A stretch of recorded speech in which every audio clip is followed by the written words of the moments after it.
Precepts incense, samadhi incense, wisdom incense, liberation incense, cloud of lighted incense pouring into the Dharma realms, offering to the highest teachers of the 10 directions.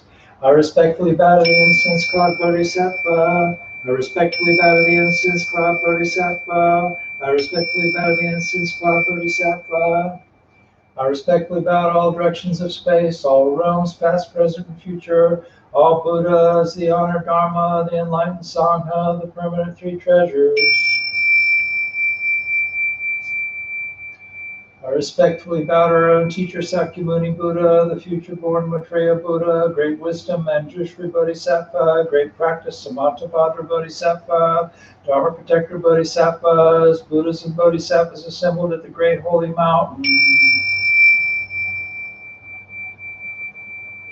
I respectfully bow to the great love, great compassion, Amitabha Buddha of the Western Paradise, great compassion, Avalokiteshvara Bodhisattva, great Bhak, Siddhigarbha Bodhisattva, great power, Mahaskala Bodhisattva, all the Bodhisattvas in the great pure ocean.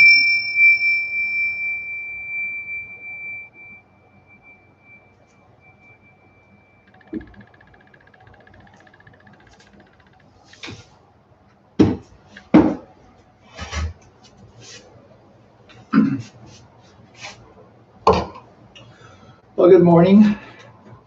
Thank you for being here with me today. Y'all do me a favor, if that starts making that weird noise that it was making Wednesday night, just post in the chat that it's going on so I'll know. I won't be able to do anything about it probably, but it might help me figure out what's causing it. But I think it was a fluke. I listened to some other recordings, and as far as I could tell, it was the only time that happened. So anyway. Before I start into the Dharma talk, I just kind of want to repeat a little bit of what I said Wednesday night about supporting places like White Sands Buddhist Center and the Putnam UU and the West Volusia UU and places like that. If you were thinking about making a donation to me this week, don't. Make it instead to one of those places. I know that they are struggling. And I'd like for them to still be around when we get ready to have meetings face-to-face again. So, even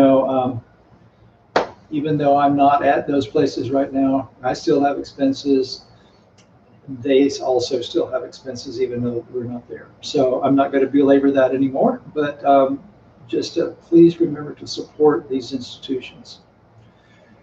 So I brought a prop. I had a prop the other day too. I got another prop today. So you know what this is, right? Everybody know what this is? We try not to have these around the house, but once in a while we do. And sometimes they come in handy for Dharma talks. Anyway, this is a plastic grocery bag. And like I said, I try not to use these for anything except like cleaning out the cat's litter box and that sort of thing. But one day, a dozen years ago or so, I was going through the rather complicated process of getting through the gates into Tomoka Correctional Institution. So when you come into a state prison in Florida, you go to a control room, which is sort of outside on the perimeter, and you have to identify yourself. And so these days, you give them your driver's license, and there's a hand scanner where you put your hand on this thing, and it identifies you by handprint, and then they let you through, and a corrections officer swaps an ID badge for your driver's license, and they let you in this big chain link gate, and then they buzz open a door into an enclosed area where you go through a metal detector, and they x-ray anything that you're bringing in. And then usually they call out an officer to pat you down just to make extra sure that you're not bringing in any contraband. And then finally, they give you a body alarm, which is a little black plastic thing with a button on it. It looks kind of like a garage door opener. So the idea with that is that if there was a riot or you got assaulted or something, you could push this button and an alarm goes off somewhere. And theoretically, that works and it causes an officer to show up. But anyway, this one particular day was cookie day. So they don't do this anymore. But until probably 4 or 5 years ago, I guess, we could bring in cookies and coffee once a month. And so I had a couple of these with cookies and coffee in them. And the officer checking me in said, "Oh, no, you can't bring those in here." Well, I thought he was talking about the cookies. And so I started to explain that, it's cookie day. And he said, "No, no, no, cookies are fine. You can bring in the cookies, but plastic bags, those are contraband." Well, he let me through that time, but he wanted to make sure that I knew to use paper in the future. And he counted my bags to make sure that I brought them all back out with me. So I thought this was all very weird. So when I got to the chapel, I asked the guy, "So what's the deal about plastic bags?" And one of them said, "Well, I'm not sure, but I guess we could use one to suffocate someone with." Which would never have occurred to me. And then another one goes, "No, no, no, that's not it." He says, "We could use them to make wine." So in case you ever decide to make some home-brewed prison wine, here's how you do that. So you start out by stealing or hoarding some fruit, whatever you can get. In fact, ketchup will work if you can't get fruit. Anything with sugar in it that has some sort of a fruity quality. And you can put that in a bag like this one with some crumbled up bread for the yeast, right? And then you hang it up in some dark place out of sight, behind your bed in the corner or something like that. And after some time, you have wine. It's not good wine, but it'll give you a buzz. And if that's all you want, and if you're in prison, that's probably what you want, is a buzz. So I've been going to Tomoka Correctional Institution for more than 14 years now. Spending about 2 hours there every Tuesday afternoon, meeting with a group in the prison chapel. So this actually stopped in March because of COVID-19. And I've been thinking about them a lot because I know that there has been a lot of COVID-19 cases in Florida prisons. I know there have been some at Tomoka. We don't get the facts and figures on that. We can't maintain contact with the guys in our prison sangha. We're not supposed to mail them, or they're not supposed to mail us, stuff like that. Communication between volunteers and those who are incarcerated are very carefully limited. But anyway, I've been going there for up until recently, all that time. And I talk about Buddhism. I teach meditation and some mindfulness programs like Path of Freedom and things like that. And in the process, I've probably learned as much about the members as much as the members of our group have learned. In fact, were it not for the incarcerated guys at Tomoka, I actually probably wouldn't be wearing this rock suit today. I probably would not have ordained. So most of what I've learned has relatively little to do with making wine, but I will share with you some things that you probably never thought about doing with ramen or noodles or Cheetos. We'll talk about that later. But when I agreed to do this prison ministry, I went in thinking that I was going to do someone a kindness. But I soon began to feel very grateful to the members of our group for all I got out of this experience. So among other things, I've learned a lot about the nature of freedom and the relationship between freedom of one's body and freedom of one's mind. To be physically free is not freedom. To be in prison is not necessarily to be a prisoner. I've seen people who have been written off by society, by their friends, by their loved ones, but have managed to change their minds and their lives for the better. And in the process, I have come to realize that we're in much greater danger of being in prison by the workings of our own minds than we are by walls and bars and razor wire. So as I said, I started visiting Tomoka Correctional Institution in early 2006. The way it happened, the pastor from the UU Church in Ormond Beach was meeting with a group of UUs there, and a couple of the guys who were interested in Buddhism approached him, and they weren't going to be allowed to meet at the chapel without a volunteer present. And so they were asking him if he knew any Buddhists. And so he sent out an email, which someone forwarded to me, and I decided that I'd make time to at least go talk to them. From outside, Tomoka Correctional Institution looks a lot like a community college from the 1960s or early 70s, except there's a high chain link fence all around it with razor wire on top. And I admit, when I got there the first time, that first day, I was pretty nervous. And in fact, as I started going through the process of getting in, I got even more nervous. For some reason, I had this idea that, because of what you see on TV shows, on cop shows, that there was going to be a guard who would meet me at the gate and escort me where I needed to go and stuff like that. But no, they kind of process you fairly in a relatively impersonal manner through the gate, and then they pointed me toward the chapel, basically saying it's over there, and then that was it. Fortunately, there was another chapel volunteer who got there at the same time I did. And so he kind of talked me through the procedure and let me know what was happening. And then he walked with me over to the chapel. And there was a fellow named Charles who was standing on the sidewalk watching for me. So Charles is about my age. He's hearing impaired, and he spent most of his adult life in prison.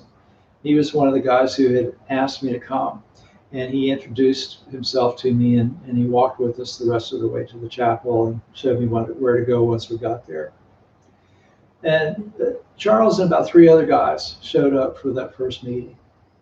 Now, he was transferred out a while back. We don't get any notice when that happens. If they disappear, we can kind of look on the database a few weeks later and kind of see where they've ended up. But kind of stayed in touch with him to the extent that we could. And he's a devout Buddhist. He actually he met Kelsang Gyatso at a different institution. Kelsang Gyatso is a Tibetan teacher, and he visited an institution where Charles had been transferred to for a year or two. And so he really kind of became a devotee of Tantric Buddhism. But anyway, I haven't seen him for a couple of years now, I guess. The original 4, 2 of them have been released and haven't come back, thank goodness. One of them passed away in prison probably 10 years ago, but it was probably within 5 years after we started coming there. So in the meantime, our group has grown. There have been rises and falls in attendance as people come and go. At one time, we had more than 50. On our call out, there's a list of guys who are called out from their jobs or their dorms or whatever and allowed to attend. We're at about a dozen now, or were. I don't know where we'll be if and when we ever get back. But we had a lot of shrinkage when a number of people in our group got transferred after one of the major hurricanes, which had damaged the roof of one of the dorms. And so the people in those dorms got transferred out. A lot of them were our guys. So anyway, from the very beginning, they were full of questions. They don't have a whole lot to do in there besides read books. And different schools of Buddhism resonate with different people. And that's true for incarcerated Buddhists also. So we have a guy in our group who likes to study the Dharma talks of the great Thai masters. And there have been a couple of others who were interested in Tibetan Buddhism and wanted to practice the Lam Rim meditations, which is where you work with these complex visualizations of Buddhas. There's a number who are into Zen. A monk from Brevard Zen Center, Paul, who some of you have met, started coming to our meetings probably 6 months or so after I did. And we have a member, John, who is an ordained Zen monk. And he ordained in prison, I think 5 years or so after he was sentenced to life for a series of armed robberies. And he was at another facility at the time, and there was a very active Zen group. And the guy who came in to lead the group ordained him. He was transferred to Tomoka Correctional 8 years ago or so. But they're all looking for the same things, probably the same things that you go to church for, or that you come to our meetings for: a way to live a better life, one with less stress and more meaning and purpose. One week we had a number of newcomers And so we started talking about why people come and spend up to an hour meditating every week and then chanting and listening to the dharma talks and things like that. And so one of the long-term members summed it all pretty well. He said, I started out coming because I wanted some peace of mind. He said, and I got that. But it also helps me understand what causes my problems better. He said, usually I'd be in confinement right now, meaning locked up and in trouble, basically being in jail inside the prison. He goes, but this helps me with the things that get me there, with anger, the things that go on around me and that kind of stuff, and keeps me out, it basically made him a better person, kept him out of trouble. John, the Zen monk I mentioned, said that in his case, he really had seen how the Buddha's teachings changed lives for the better. There's one fellow who's a Muslim who had been a clerk at the chapel, and so he was familiar with us, saw us, and he said that he had to come into the room one day while we were meeting, and he said something was just different here. He said, I didn't know what it was, but I knew I wanted to be a part of it. There's one who admitted that he came because he heard we had the best cookies. This was while we still had cookie day. And so he came for the cookies, but he stayed because he found that it was leading a better life. Somebody's posted something. I'm going to see what that was and see if I'm getting the voice.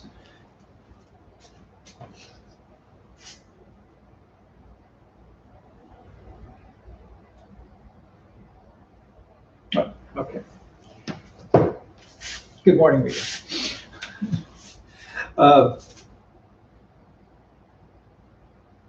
Anyway, one morning, this was probably 6 or 8 years ago, a chapel clerk came to me. His name was Ronnie, and it was at the end of the meeting. They were kind of wrapping things up, and he wanted to tell me that he was getting transferred. And what he told me really helped me understand what I was accomplishing there. He said, as you can imagine, a lot of guys here live in the past, remembering the things they did before they got in here.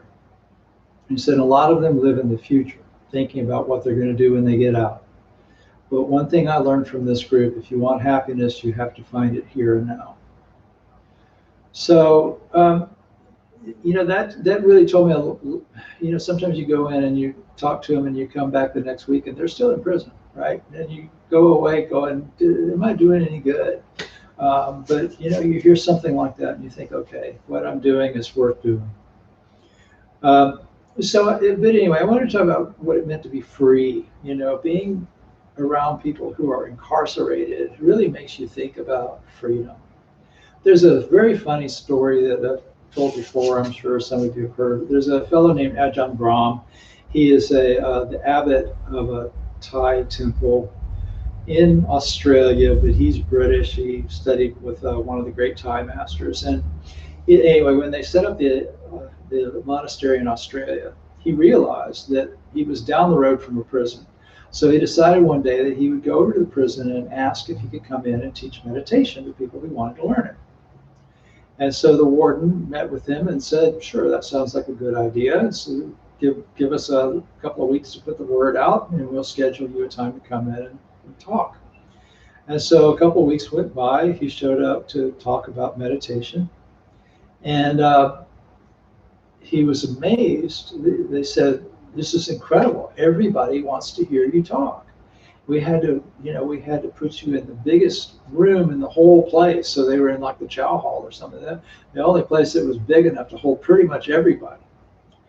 And so he was thrilled that there was this much interest in meditation. And so he was giving his talk.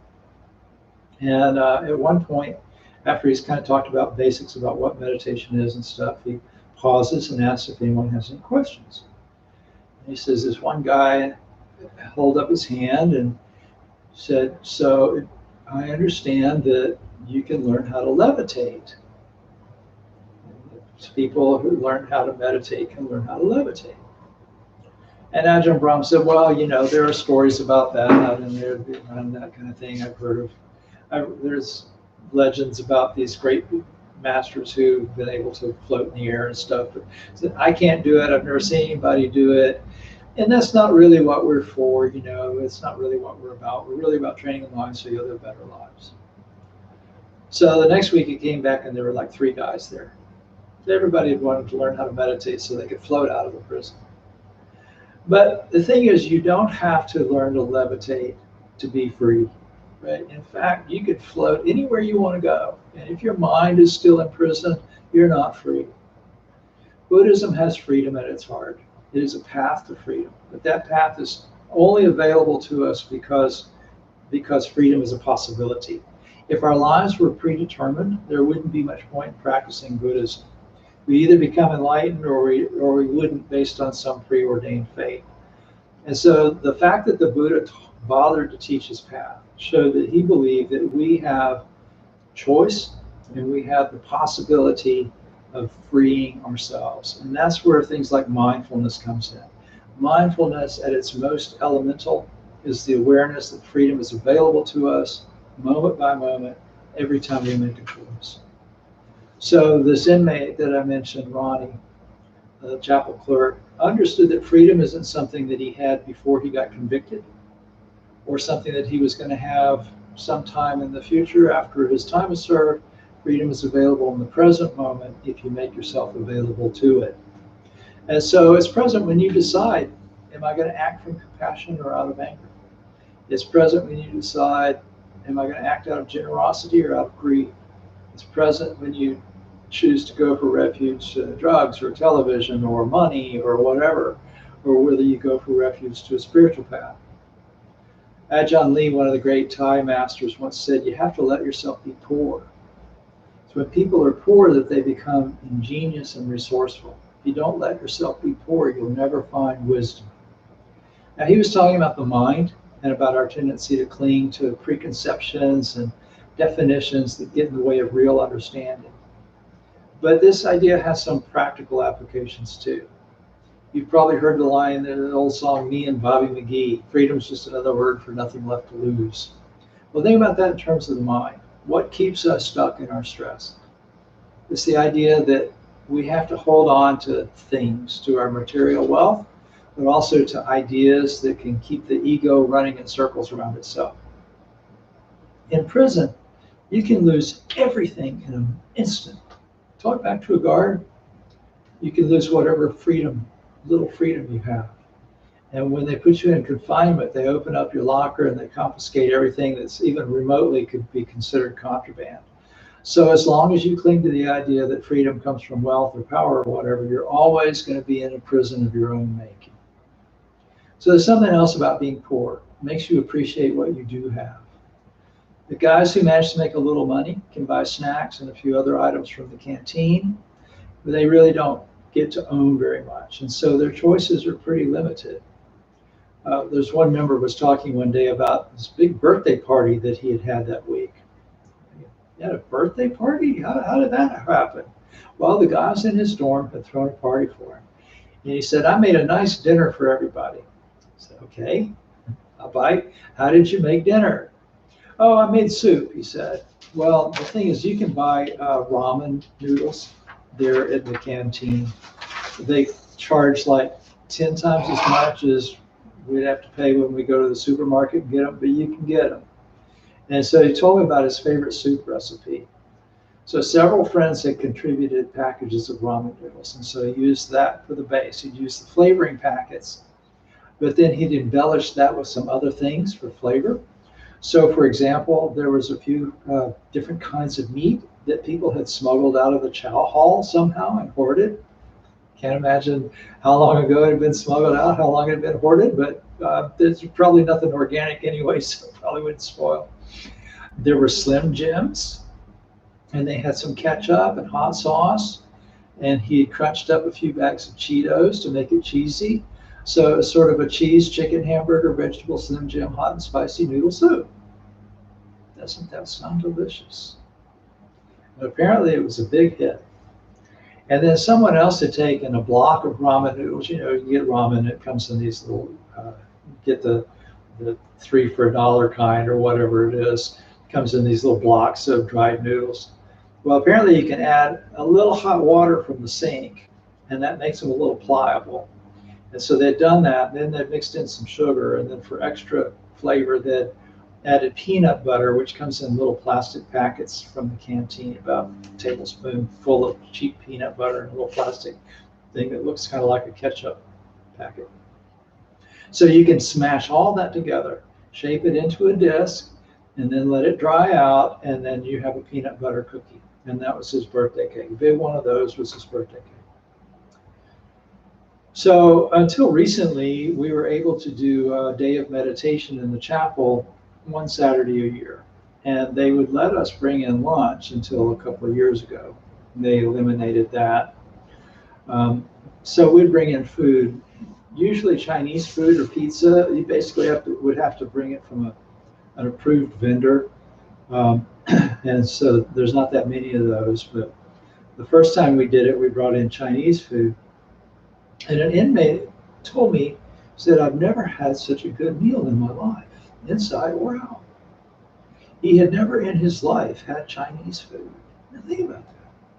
What kind of life would you have to live that you'd never had simple Chinese food from a plain old Chinese restaurant? They started deciding, they decided that they weren't going to let people bring in food anymore. And so the chaplain said, what you should do is when they let them go to the chow hall, when they call them for chow hall, volunteers can go out and get something to eat. He said you could pay $1 and eat the chow hall food too. But he said, I don't advise it, it's not worth $1. Well, since then, we've done this a couple of times where we've basically, if everybody is going to eat, they bring in the food into the chapel, sort to kind of accommodate the fact that it's a religious retreat. And so if we're going to eat what they bring in. And and he was right. It's not worth $1. In fact, I'd have paid him $1 to not have to eat it. But anyway, not long after I started going to White Sands Buddhist Center, this was during one of the one-day retreats for English-speaking people. And somebody asked me during the Q&A section, how do I have compassion for people in prison? Because, people in prison obviously are there because they've done something bad. So how do you have compassion for people who've done something bad? And I said, well, except for the workings of karma, any of us could be in prison. And there's a famous poem by Venerable Thich Nhat Hanh where he's cultivating compassion for sadistic pirates. I recognize, not like, pirates that go arg and wear like three-cornered hats and have an eye patch. I mean, he's talking about the real pirates that were working the oceans around Vietnam at that time and were robbing and otherwise doing terrible things to refugees who were trying to leave Vietnam and people coming and going. And they were really bad, sadistic people. But he said, if I'd been raised a pirate, I'd be a pirate too. Well, some of these guys in prison, they didn't have much of a chance to turn out any other way, other than the way they did. You hear their stories, and you know that you're surprised that they even survived and made it as far as they had, some of them. Some of them got into really bad situations when they were young, and they're working hard to train their minds to stop leading them into trouble so that they don't get back. And despite their maturity and spiritual growth, some of them are never going to get out of jail. And so, you think about that and you're like, how could you not have compassion for them? Any of us, if we allowed our minds to become as bound up to evil as our minds are capable of doing, could end up in prison. So I sometimes joke that Tuesdays are always good days because I get out of jail. And it gets a laugh, but it's true. Honestly, going to Tomoka Correctional Institution always reminds me how fortunate I am to be in this body, in this place, at this time, and to be free. Even right now when we're going through this terrible time, this crazy time, I'm way freer than an awful lot of people are. And not just people in prison, but an awful lot of people have a lot less freedom than we do. So, but when I go to Tomoka, I have this little ritual that I do when I get out. When I come out the gates, as I'm walking toward the parking lot, I'll pause for a minute and just be outside the gates and be aware that I'm outside. And I'll take a moment to be grateful to be there, to not be surrounded by fences and razor wire. And then I try to remember to remind myself that walking out the gate only takes me part way to freedom. I need to continue, then moment by moment, I need to untie myself from the bonds of ego, of attachment, of aversion, so that I can experience true liberation. So thank you again for being here. I hope that that was helpful to you in some way. I see that there's a couple more posts. So let's see if you have questions for me to answer.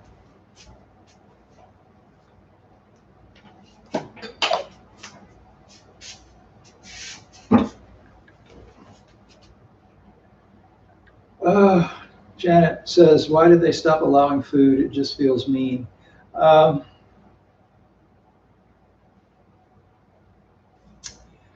You know, if something takes that, there's been a lot of staff reduction since I started going there, a lot of staff reduction. In fact, when I started going there, I think there were a couple of full-time chaplains and some part-time chaplains and some volunteer chaplains. And chapel hours have been cut way back, programs have been cut way back. They actually came in and bulldozed some of the recreation areas they had. They had like little handball courts. That's gone. They just basically tore it down. I used to hear guys talking about, you know, their softball games. That doesn't happen anymore. I mean, there's just a lot of things that, because of reductions in funding, there have been reductions in staffing, and so anything that they can cut out that means that they can do what they do with fewer people, they cut out. And, you know,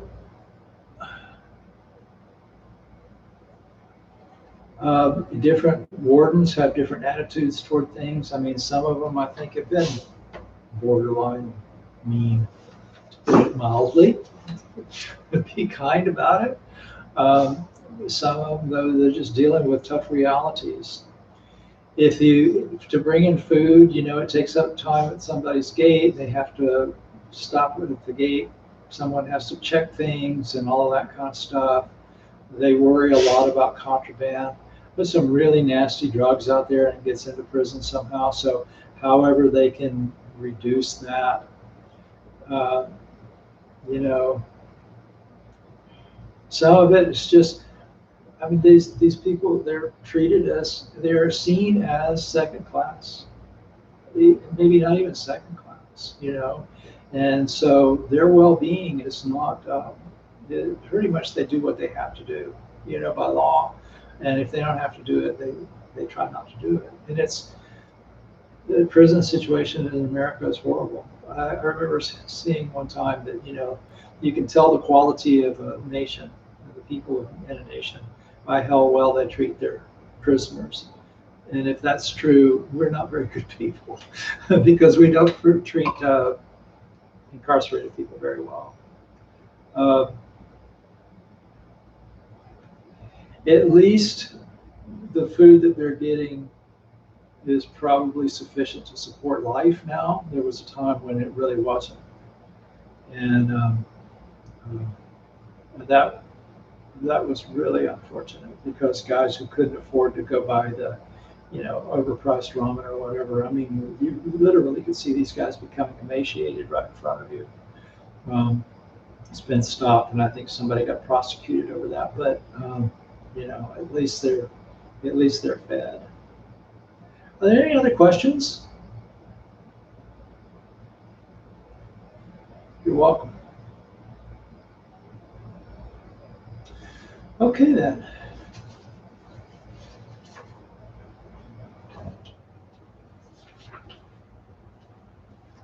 And we will do the dedication.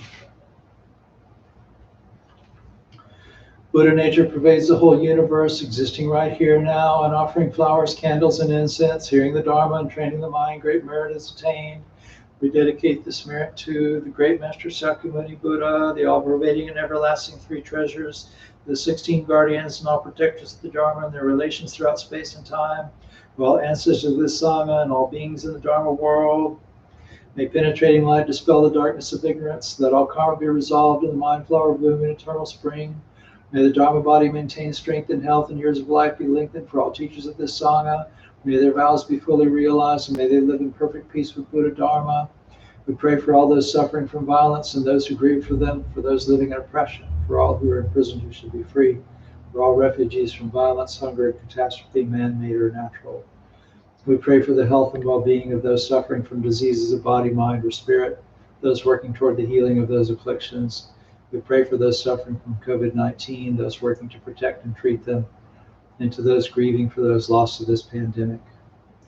So right now we have members of our congregations, friends and loved ones who are grieving for lost friends and loved ones.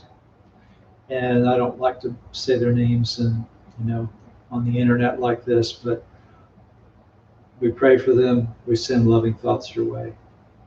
May they be serene through all their troubles, and may we realize the enlightened way together. Sabe sata sadahantu avera sukha jivino katang punya phalang maihang sabe bhagi bhavantu te. May all beings always live happily, free from animosity. May all share in the blessings that spring from the good we have done.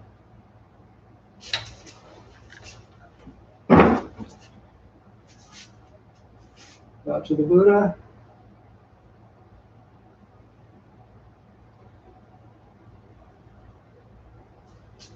And to each other. And thank you. I hope you have a great rest of your weekend and look forward to seeing you Wednesday.